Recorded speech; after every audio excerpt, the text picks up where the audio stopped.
الفيديو ده هنشوف تطبيق عملي جدًا على أهم مهارة لازم تكون عند أي متداول، وهي إنك تغيّر وجهة نظرك في اللحظة الصح، بمعنى إنك لو كنت شاري وشُفت إشارات سلبية بتغيّر وجهة نظرك من الشرا للبيع والعكس. أنا بدأت الصفقات دي وأنا داخل صفقتين شراء، وتفكيره كله كان مبني وقتها على إن الدهب خلاص صاعد. لكن مع أول تحديث حصل على الفريمات الصغيرة ومع ظهور سلوك سعري عكسي بدأت الصورة تتغير، التحليل اتغيرت فيه حاجات بسيطة، قراري كمان اتغير، خرجت من صفقات الشراء من غير معاني مع السوق، وفورا بعد تأكيد السيناريو الهابط قفلت صفقات الشراء وبدأت أفتح صفقات بيع وعززت الأربع صفقات كلها لايف قدامك خطوة بخطوة، سواء كانت صفقات الشراء أو البيع. ودي صفقات البيع اللي دخلناها والحمد لله كلها كانت صفقات ناجحة. حتى صفقات الشراء قدرنا نخرج منها في الوقت المناسب وعلى أرباح كويسة الحمد لله. في الفيديو ده هتشوف ليه غيرت السيناريو، ايه العلامات اللي ظهرت وخلتني أخرج فورا، ازاي دخلت الأربع صفقات من مناطق قوية الحمد لله، وازاي إدارة المخاطر كانت السبب الأساسي في إن اليوم ده يطلع بالنجاح اللي انت شايفه. الهدف من الفيديو مش بس صفقات، الهدف إنك تشوف إن التحليل بيتغير والسوق مش بيمشي على مزاج حد، واللي بينجح في المجال ده هو اللي يقدر يغير قراره في اللحظة اللي بيقول للسوق فيها أنت ماشي غلط. تابع معايا بعد الانترو.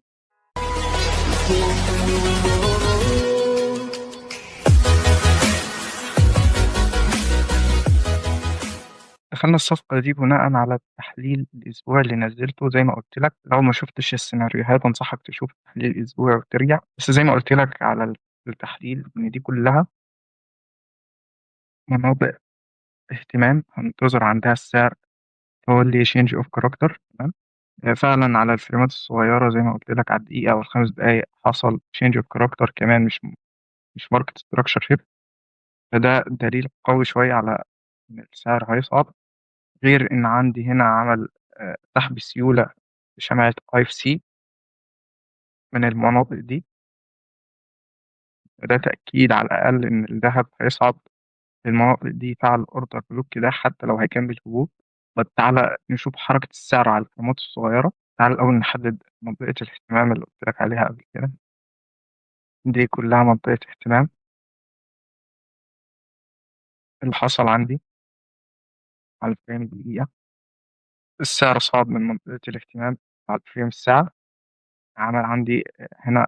تعالى نحدد آخر قيمة موقعان حقيقية كونها السعر على فريم. دي قمة حقيقية.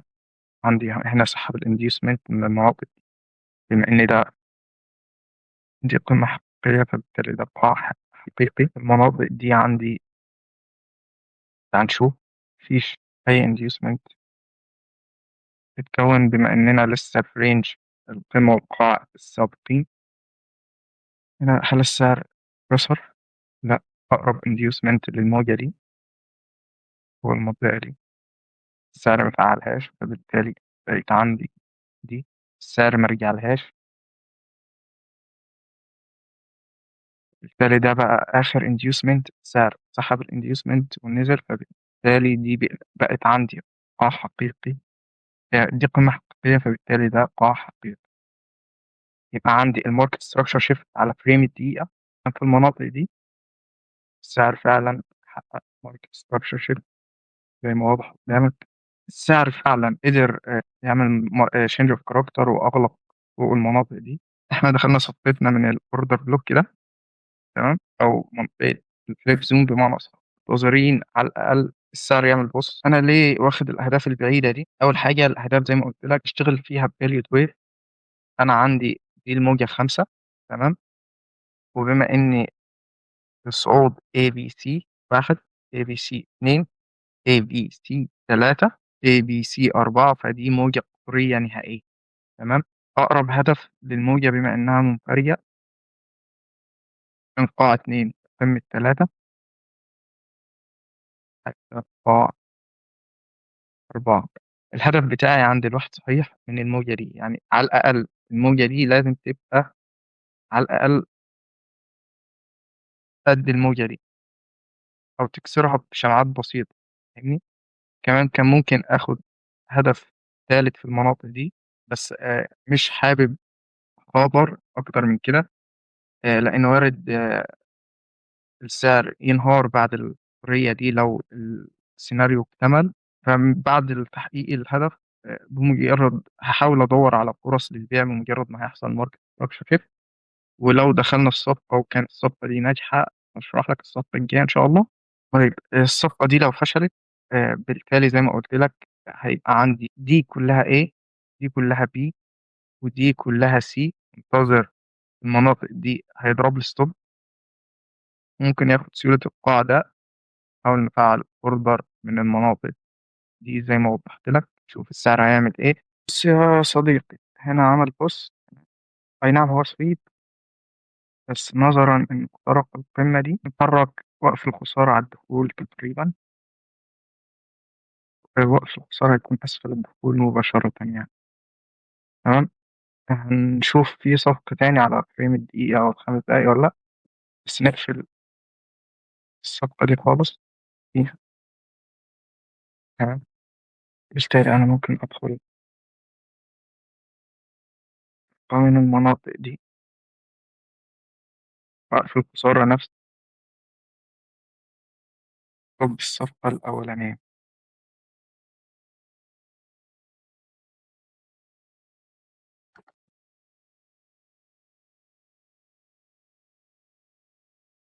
وقف الخسارة هيبقى نفس وقف الخسارة للصفقة الأولى. تمام. الهدف أول عند البريكر ده. الهدف التاني نفس هدف الصفقة الأولى. هنشوف هل السعر هيحترم التحديد ويرجع يفعل الصفقة ويكمل في طريقه ولا لأ. تابع معايا. نظرا للي حصل هنا يا شباب هنلغي الأوردر. تمام. هنفعل من المناطق الحالية وقف الخسارة أسفل الأولى. طبعا احنا كنا مفعلين أوردر من المناطق دي. تمام. كان السعر عمال يبص، فبالتالي بقت دي آخر قاع حقيقي. تمام. ودي آخر قمة حقيقية. السعر عمل لها سويب. تمام. واضح إن هو نزل أعلى بلوك كده. هنشوف الصفقة هتكمل على إيه. غير إن أنا عندي في المناطق دي نموذج ذات على الوتويف. تمام. A B C، ودي كلها A A B C D A B O. 1 2 3 4 5، ودي بتبقى C. فبالتالي هيبقى ده عندي نموذج فلات زي ما واضح قدامك. وطبعا يا صديقي العسل، عايزك تركز معايا. أنا قفلت الصفقات الشراء. قفلنا واحدة على ربح وواحدة على خسارة الحمد لله، يعني التوتال في الآخر كان ربح. طيب أنا ليه قفلت وبدأت أبيع من البريكر بلوك كده؟ أنا زي ما قلت لك كنت متوقع هنا في الموجة 3 إن السعر يخترق القناة دي بقوة، يرجع يصحح على سقف القناة ويكمل الموجة 5. محصلش ده تماما، وواضح إن في ضعف في حركة السعر في المناطق دي. والسعر تقريبا انتهى تصحيحه أو هينهي تصحيحه عند سقف القناة.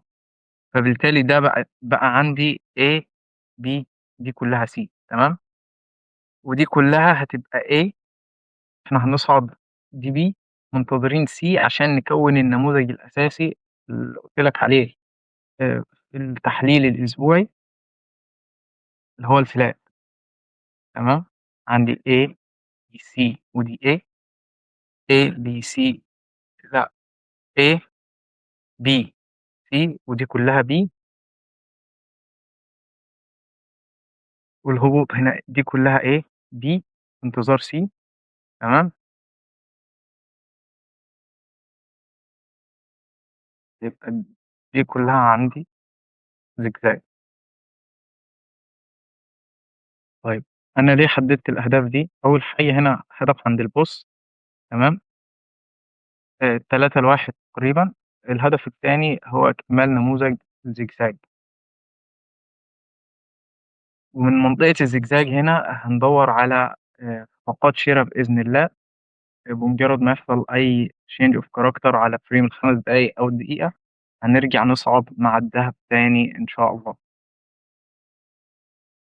طيب بما إن الدهب عندي عمل change of character على فريم الدقيقة أو market structure shift على فريم ال5 دقايق، فبالتالي ممكن نفعل صفقة كمان بعد ما نرجع الستوب بعد الهبوط. تعال نشوف مع بعض كده. تمام. الصفقة دي كده عشان الدنيا على فريم 5 دقايق عمل سويب. تمام. على فريم الدقيقة عمل عندي change of character. تمام.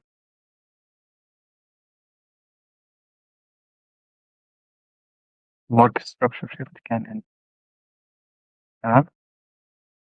فبالتالي أنا ممكن آخد صفقة تعزيز من المناطق دي.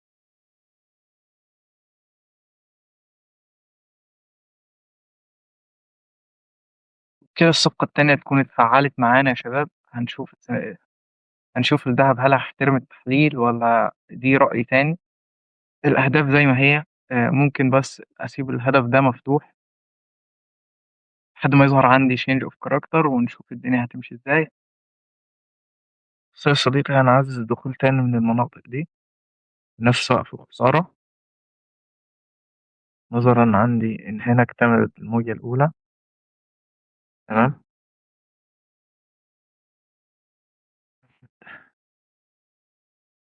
2 3 4 5. هدف واحد هيكون في المناطق دي عند مستهدف الموجة 3. هنحاول نعمل قناة سعرية في المناطق دي. هنشوف هل السعر هيقدر يخترقها بقوة ولا لأ.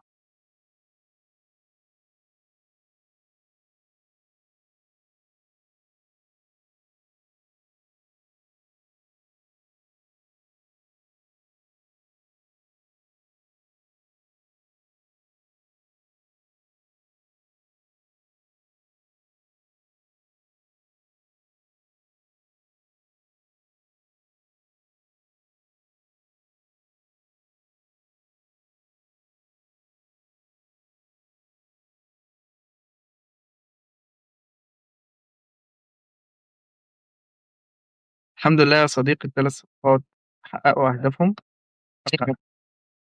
أول صفقتين أخدنا هدف أول، الصفقة التانية خدنا البروفيت بتاع الصفقة كامل. تعال نشوف على الفريمات الصغيرة هل في دخول تاني أو لأ. وطبعا قبل ما أنزل على الفريمات الصغيرة أنا كنت راسم القناة السعرية دي ليه؟ عشان أتأكد دي موجة تالتة ولا السعر ممكن يعمل لي اي بي سي نموذج تصحيح ويرجع يصعد. فأتأكدي عندي إن الموجة دي موجة 3. هننزل على الفريمات الصغيرة نشوف هل هنقدر ناخد صفقة تالتة أو لأ. نستهدف بيها الموجة 5 أو صفقة رابعة كمان.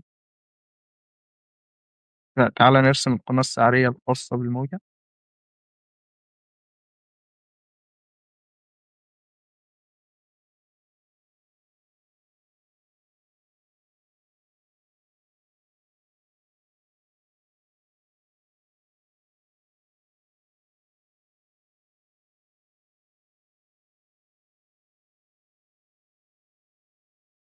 كل سعر وصل للمناطق دي ممكن آخد صفقة بيع رابعة.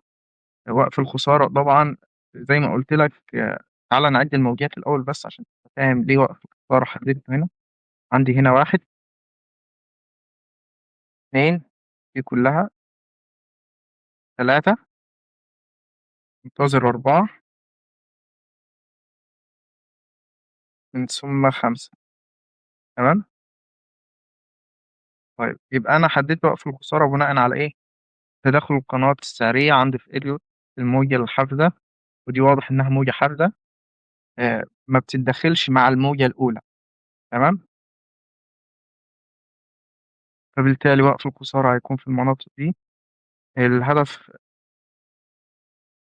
ممكن نعدله بعد الصفقة كمان، بعد تفعيل الصفقة.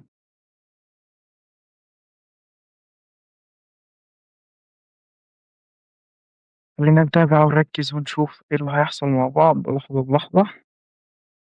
تعالى نشرح بقى اللي حصل في المناطق. هنحذف القناط السريع عشان تيجي تتعدل. مبدئيا أنا لو كنت أخدت بالي من الحركة دي كنت ممكن أدخل تعزيز بيع من المناطق دي بنفس الهدف. أقول لك دلوقتي ليه. لو نزلنا على الفريمات الصغيرة هتلاحظ معايا إن دي كلها نموذج زجزاج A B ودي C. تمام. أو نموذج فلات كمان عشان الموجة دي خماسية، والذهب نزل يكمل آه، هبوطه ويعمل الموجة الخامسة. تمام. كده الحمد لله قدرنا ندخل 5 صفقات على الذهب ونستفيد من 4 صفقات وعندنا صفقة خسارة. كده يكون انتهى الفيديو. كده يكون انتهى فيديو النهاردة. فلو استفدت ما تنساش اللايك والاشتراك في القناة وتفعيل زر الجرس عشان يوصلك كل جديد. أشوفك على خير في الفيديو الجاي.